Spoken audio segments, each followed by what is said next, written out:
So hello all. हमने जहाँ पे छोड़ा था अब उसके आगे देखते हैं, ठीक है। तो हाँ, यहाँ पे हमने छोड़ा था, अब उसके आगे देखते हैं।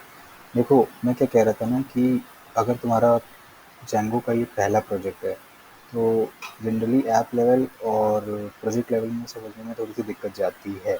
तो जब तुम कमांड चलाना जब हम प्रोजेक्ट बनाते हैं, जैसे कि जो मैंने यहाँ पे कमांड चलाई थी ना, ये वाली Django hyphen admin start project, और मैंने प्रोजेक्ट का नाम क्या रखा था, GS1। तो उसको कैसे रख देना, तुम रख देना GS1 प्रोजेक्ट। तो उससे तुम्हें आइडिया लग जाएगा कि जैसे यहाँ पे GS1 लिखा लिखा आ रहा है ना ये, और तो यहाँ पे क्या जाता है, आ जाएगा GS1 प्रोजेक्ट। तो तुम समझ जाना कि वो प्रोजेक्ट लेवल है। यहाँ पे भी GS1 प्रोजेक्ट आएगा, लेकिन हमें पता है कि प्रोजेक्ट लेवल इसको कहते हैं। और जब ये वाली कमांड चलाना, कौन सी, पाइथन मैनेज डॉट पाई स्टार्ट ऐप, जैसे मैंने लिखा है ब्लॉग एपीआई, तो तुम वहाँ लिख देना ब्लॉग एपीआई ऐप पूरा, ठीक है। तो ये ऐसे करोगे तो तुम्हें चीज़ें आसान लगेंगी। ठीक ठीक है, मैंने बता दिया ये चीज़। तो अब जैसे कि हमें क्या करना है, हमने यहाँ पे home dot H T M L तो बना दिया, लेकिन जो बेसिकली जो मैं तुम्हारे दिमाग में जो फ्लो डालना चाहता हूँ ना, वो हमेशा यही फ्लो डालना चाहूँगा कि पहले आप व्यूज़ बनाते हो, ठीक है। होम आपने जैसे कि हमने लेआउट के लिए किया, कि हमने सबसे पहले लेआउट के लिए क्या किया, हमने पहले फंक्शन लिखा, ठीक। उसके बाद हमने क्या किया, हमने टेम्पलेट्स की सेटिंग की क्योंकि आउटर टेम्पलेट में था। उसके बाद layout dot H T M L बनाया, ठीक है। अब इसमें हम कोडिंग करेंगे, तब हम यहाँ पे ले आके कुछ लिखेंगे जो कि होगा layout dot H T M L.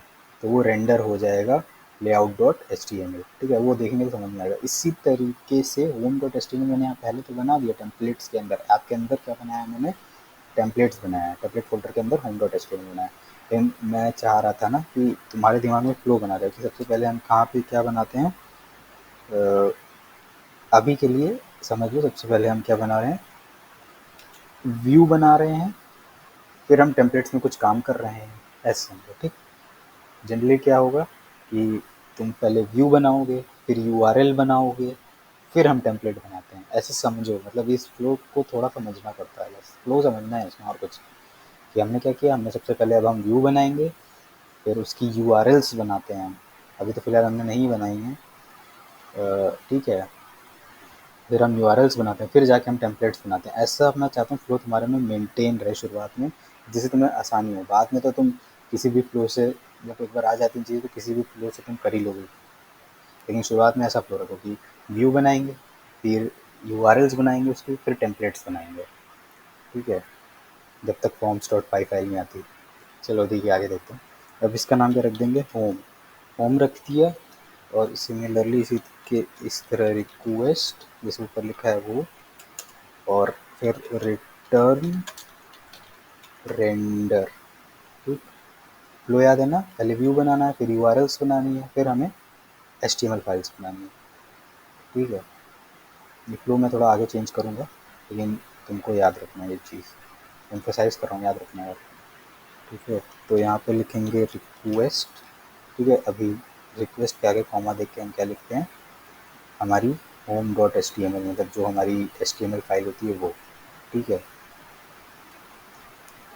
हमारी जो H T M L file होती है वो, ठीक है। अब देखो, यहाँ पे मैंने home dot H T M L तो बना दिया है, ठीक है। एक मिनट के लिए इसको मैं क्या कहता हूँ, कर रहा हूँ डिलीट कर रहा हूँ। क्यों कर रहा हूँ बता रहा हूँ, ठीक है। इसको डिलीट करो। तो जब हम ऐप लेवल के अंदर टेम्पलेट्स फ़ोल्डर बनाते हैं ना, उसके अंदर हम एक और फ़ोल्डर बनाते हैं जो कि कुछ नहीं होगा, हमारी ऐप का नाम। हमारी ऐप का नाम क्या है, ब्लॉग एपीआई, ठीक। वो, और फिर हम इसके अंदर क्या बनाते हैं, हमारी H T M L file, जो कि क्या है, home dot H T M L, ठीक है। Home dot H T M L. क्यों मैंने एक ब्लॉग एपीआई ऐप फ़ोल्डर बनाया टेम्पलेट्स फ़ोल्डर के अंदर, क्यों नहीं टेम्पलेट्स फ़ोल्डर के अंदर home dot H T M L रहने दिया? सिंपल सा लॉजिक है कि मान लो तुम एक सेक्शन ऑर्डर में काम कर रहे हो, है ना। तो तुम ऑर्डर के टाइम रेस्टोरेंट के प्रोजेक्ट में काम कर रहे हो, और उसमें तुमने क्या किया, एक ऑर्डर के सेक्शन में काम कर रहे हो, रेस्टोरेंट प्रोजेक्ट में काम कर रहे हो और उसमें से एक ऑर्डर सेक्शन में काम कर रहे हो। तो तुम्हारे जो टेम्पलेट्स बनेंगे कैसे बनेंगे, ऑर्डर के अंदर उसका HTML, और कोई दूसरा बंदा है तो जो दूसरी ऐप में काम कर रहा होगा, जैसे मान लो वो किसी ऐप में काम कर रहा है, सेल्स ऐप में काम कर रहा होगा, तो वो सेल्स ऐप के अंदर अपने टेम्पलेट्स फ़ोल्डर बनाएगा और वो यहाँ पे एक और फ़ोल्डर बनाता है उसी ऐप का नाम, तो सेल्स लिखता, फिर उसके अंदर HTML बनाएगा। तो कुल मिला के ये सब छोड़ो, इतना याद रखो कि जो कन्वेंशन होता है वो ऐसा ही होता है। कैसा होता है कन्वेंशन, कि जो भी तुम्हारा ऐप होगा उसके अंदर एक टेम्पलेट्स फ़ोल्डर बनता है, फिर उस ऐप का नाम जिस भी ऐप में तुम काम कर रहे हो फिर उसके अंदर HTML फाइल्स बनती है। तो टेम्पलेट्स फ़ोल्डर बनता है, उसके बाद तुम्हारी ऐप का नाम, जिस भी ऐप में तुम काम कर रहे हो, मैं किस में कर रहा हूँ, किस ऐप में काम कर रहा हूँ, मैं ब्लॉग एपीआई में काम कर रहा हूँ। तो टेम्पलेट्स के बाद मैंने ब्लॉग टेम्पलेट्स फ़ोल्डर के अंदर ही बनाया है ब्लॉग एपीआई फ़ोल्डर, और उसके अंदर मैंने होम डॉट HTML बनाया है। ठीक है, मैं फिर से बोलता हूँ कि हमें हमेशा ऐप के अंदर जब भी हम टेम्पलेट्स बनाएंगे, टेम्पलेट्स फ़ोल्डर बनाएंगे, हमें उस टेम्पलेट्स फ़ोल्डर के अंदर एक और फ़ोल्डर बनाएंगे जो कि हमारे ऐप का नाम होगा, और उसके बाद हम उसके अंदर HTML फाइल्स रखेंगे। ठीक है, लेकिन जब हम ऐप के बाहर बना रहे हैं टेम्पलेट्स फ़ोल्डर, तो ठीक है भाई, कोई कोई ऐप है ही नहीं, तो है ही नहीं, तो उसका सर दर्द है ही नहीं, तो हम डायरेक्ट क्या रखेंगे, टेम्पलेट्स फ़ोल्डर के अंदर ही क्या रखेंगे, अपनी HTML फाइल रखेंगे। ठीक है, एक बार फिर से बोलता हूँ कि जब भी मैं ऐप लेवल के अंदर टेम्पलेट्स फ़ोल्डर बनाऊँगा, उसके उसके अंदर एक और फ़ोल्डर बनाऊँगा जो कि मेरे ऐप का नाम होगा, फिर उसके अंदर हम अपनी HTML फाइल्स बनाएंगे। और जब हम बात करेंगे टेम्पलेट्स फ़ोल्डर की, जो कि ऐप के बाहर बनाएंगे हम, ऐप के बाहर बनाएंगे हम, यानी कि manage.py के ऊपर बनाएंगे हम, तो उसमें डायरेक्टली हम टेम्पलेट्स फ़ोल्डर बनाते हैं और layout.html लिख देते हैं। ठीक है, ब्लॉग एपीआई मेरी ऐप है और GS1 मेरा क्या है, प्रोजेक्ट है। ब्लॉग एपीआई मेरी ऐप है और GS1 क्या है, मेरा प्रोजेक्ट लेवल। ब्लॉग एपीआई मेरा ऐप लेवल है, GS1 मेरा प्रोजेक्ट लेवल है। ठीक है, तो अब आगे बढ़ते हैं। अब हम एक लेआउट डिज़ाइन कर लेते हैं। लेआउट डिज़ाइन करने का मतलब यही है भाई कि हम, जैसे क्या होता है कि जो नैव बार होती है और जो हमारा फुटर होता है वो तो हमारा कॉमन ही रहेगा हमारे पूरे ऐप में, है ना। जनरली ऐसा ही होता है कि जो हमारी नैव बार होती है और जो हमारा फुटर होता है वो तो हमारा कॉमन ही चलता रहता है हर पेज पे। तो इसीलिए हम उसका लेआउट क्या करेंगे, एक बार बना के रख लेंगे और उसके बाद होम में, और उसके बाद जब होम में जाएंगे तो होम का कंटेंट जो भी कुछ एक्स्ट्रा होगा वो दिखाएंगे, और लेआउट को एक्सटेंड कर देंगे जो भी हमने नैव बार और फुटर बनाई होगी। ठीक, और इसी तरीके से जब ब्लॉग का बनाएंगे तो फिर ब्लॉग में भी नैव बार और फुटर आएगी ही आएगी, और ब्लॉग में जो एक्स्ट्रा काम होगा वो आएगा। अभी मैंने एनालॉजी दी है, सिंपल सी एनालॉजी है। मेरे पापा के पास क्या है, मतलब जनरली क्या होता है, हम लोग के पेरेंट्स के पास जो भी प्रॉपर्टीज़ होती हैं वो तो उनके बच्चे इनहेरिट करते ही हैं।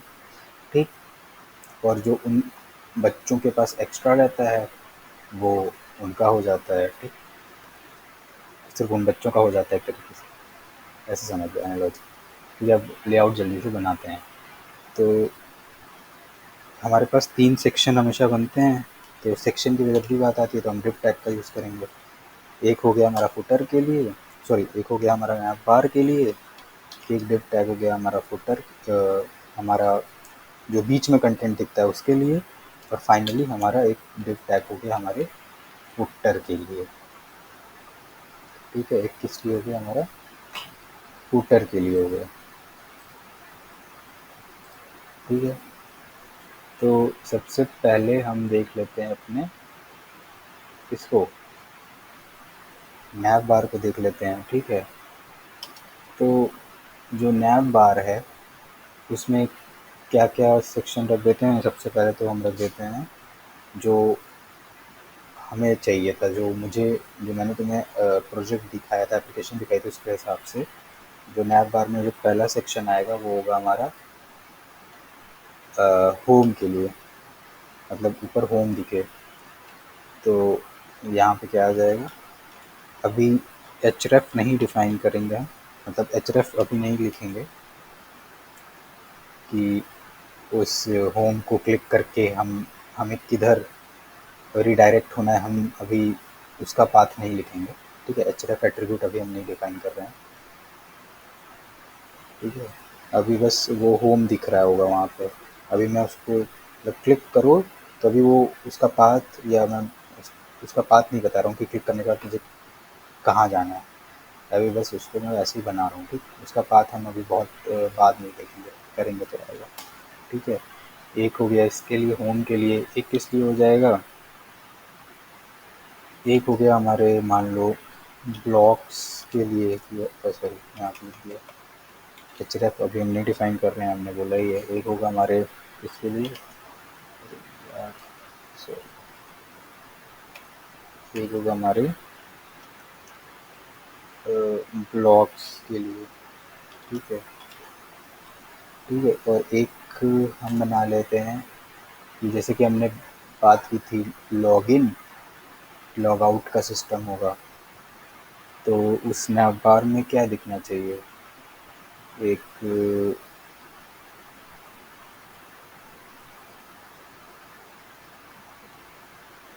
लॉग आउट का भी दिखना चाहिए ना। तो एंकर टैग, और इसमें लॉग आउट दिखे, और लॉग आउट से भी ठीक है। और लॉग आउट से और इसके अलावा और क्या दिखे उस स्नैप बार के अंदर, उस स्नैप बार के अंदर दिखे हमारा एक साइन इन, ठीक है, एक साइन इन दिखे। अभी यूआरएल नहीं लिख रहे हैं एचरेफ के अंदर। और एक हमारा हो जाएगा रजिस्टर के लिए, ठीक है। रजिस्टर भी सब बना ले रहे हैं क्योंकि हमें पता है कि जो एनोनिमस यूज़र होगा उसको तो होम दिखाना ही दिखाना है, लेकिन जो ऑथेंटिकेटेड बंदे होंगे तो उनको ब्लॉक्स दिखेगा और लॉग आउट दिखेगा, और जो एनोनिमस यूज़र्स होंगे उनको होम दिखे, और जब तक वो ऑथेंटिकेट नहीं कर रहे हैं तो उनको साइन इन और रजिस्टर भी दिखे। तो वो भी हम अभी मतलब अभी तो हम सब बना ले रहे हैं, बाद में हम उसको कंडीशंस लगा के चेंज करेंगे। भैया जब यूज़र ऑथेंटिकेटेड हो गया तब उसे होम दिखाओ, ब्लॉक्स दिखाओ, लॉग आउट दिखाओ, साइन इन रजिस्टर मत दिखाओ। लेकिन जब तक यूज़र ऑथेंटिकेटेड नहीं है तब तक उसे होम दिखाओ और साइन इन और रजिस्टर दिखाओ। तो इसके बाद इफ़ लगा के हम लिखेंगे, अभी नहीं बाद में, ठीक है। तो इतना काम हो गया। अब क्या करना है कि नैव बार पूरी कंप्लीट कर लेते हैं, तो सर्वर रन करके एक बार, ठीक है, देखते हैं। अब मुझे इस HTML पेज को क्या कराना है, रेंडर कराना है, तो थोड़ा आइडिया लगेगा ना कि क्या बन रहा है। तो व्यूज़ में जाते हैं, हमें रिक्वेस्ट के आगे हम यहाँ पे जो सेकंड आर्ग्यूमेंट देते हैं वो हम देते हैं मेरी HTML फाइल का नाम। तो मेरी HTML फाइल का क्या नाम है, layout डॉट HTML। और ये किस में रहती है, और ये किस में रहती है, कोट्स के अंदर, ठीक है। किस में रहेगी, कोट्स के अंदर रहेगा, ठीक है। तो अब तुमने यहाँ पे लेआउट बना लिया, तो व्यूज़ बनाने के बाद हमारा क्या काम रहता है, URLs बनाना। तो यहाँ पे URLs बनाते हैं, ठीक है। यहाँ पे URLs बनाते हैं, तो यहाँ पे पाथ लेते हैं अभी।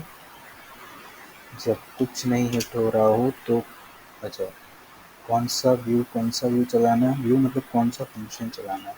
तो फ्रॉम, अब देखो व्यूज़ फाइल कहाँ है मेरे, ब्लॉग API में है। तो मैं क्या लिखूँगा, ब्लॉग API के अंदर कौन सी फाइल है, देखो यहाँ से देख सकते हो ब्लॉग API के अंदर कौन सी फाइल है, व्यूज़ डॉट पाई फाइल, या ठीक है, ब्लॉग API के से इंपोर्ट करो किस किस फाइल को, व्यूज़ फाइल को, ऐसे भी लिख सकते हैं, ठीक है। हम कैसे लिखेंगे,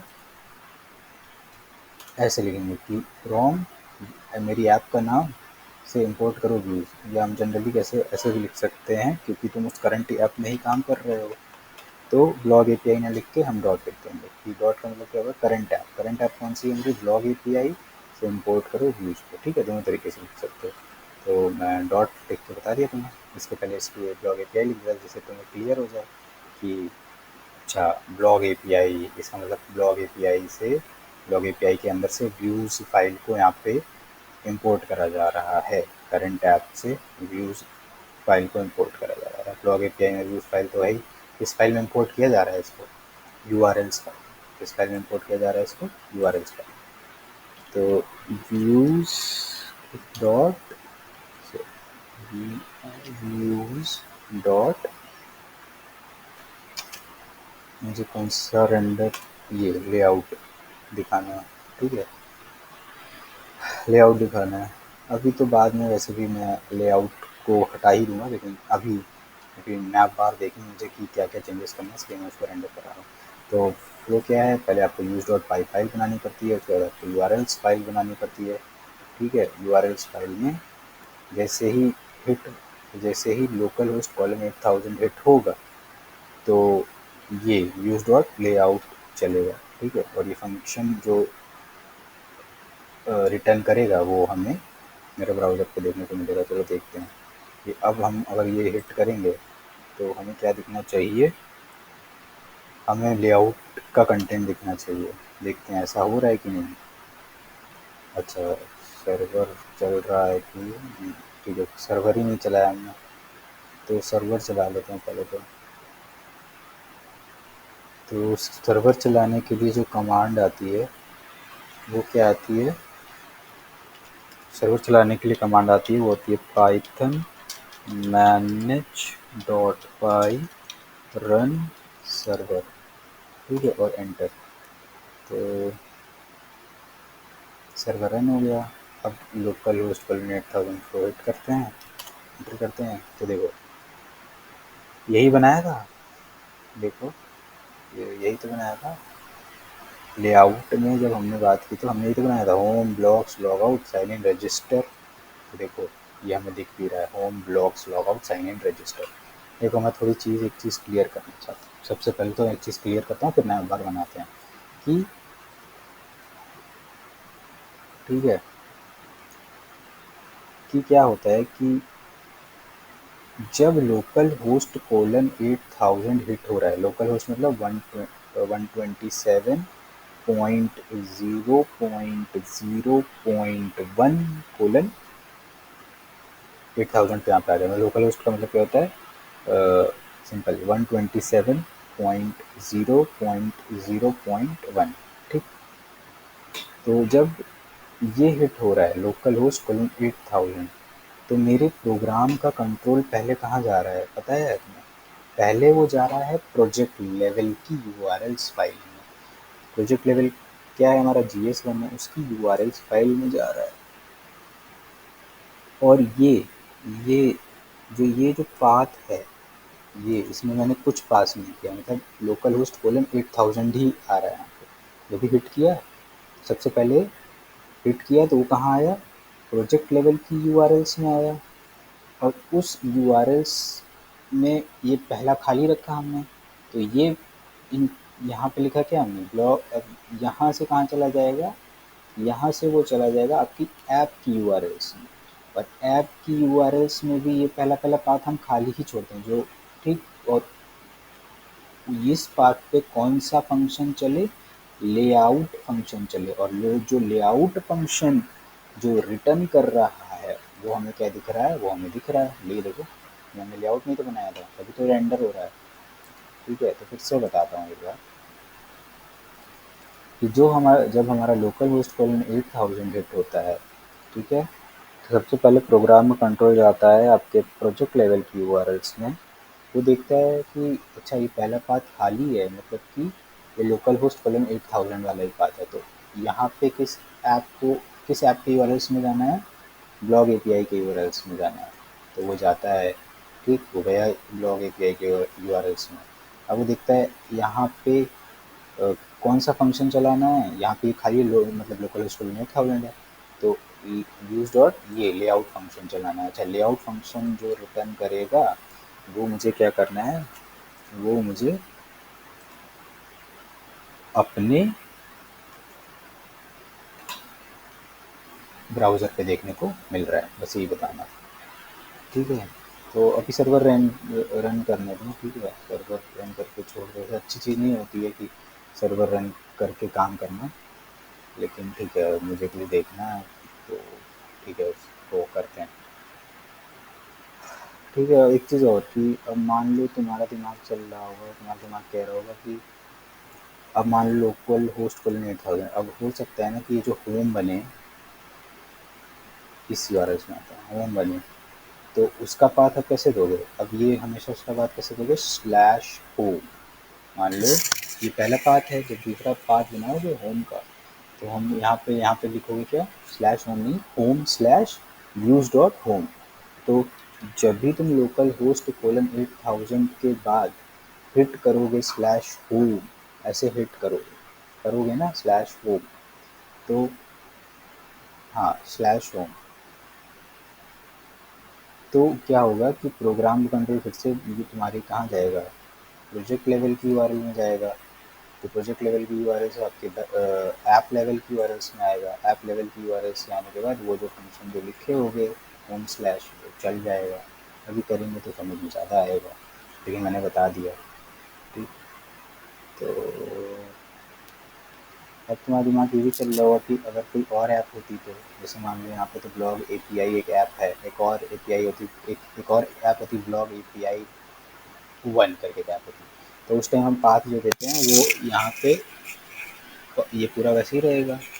यहाँ पे हम इंक्लूड करने से पहले ये जो एंड पॉइंट देते हैं ना, यहाँ पे एंड पॉइंट कर देते ब्लॉग एपीआई 1 ऐप, जो कि तुम बनाए होगे, जो भी ऐप बनाए होगे।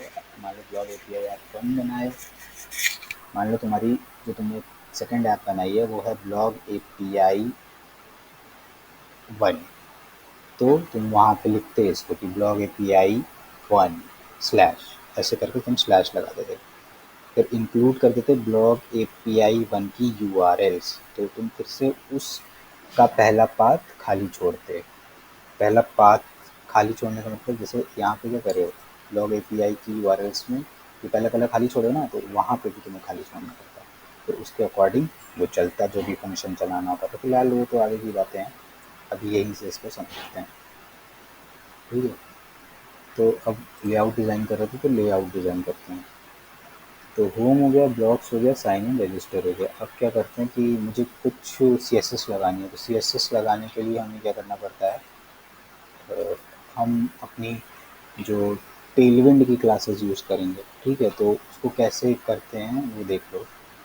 तो हम यहाँ पे जाते हैं, तो हम चलते हैं टेलविंड को कैसे हम इंक्लूड करते हैं वो भी देख लो। हम चलते हैं अपने टेलविंड css.com।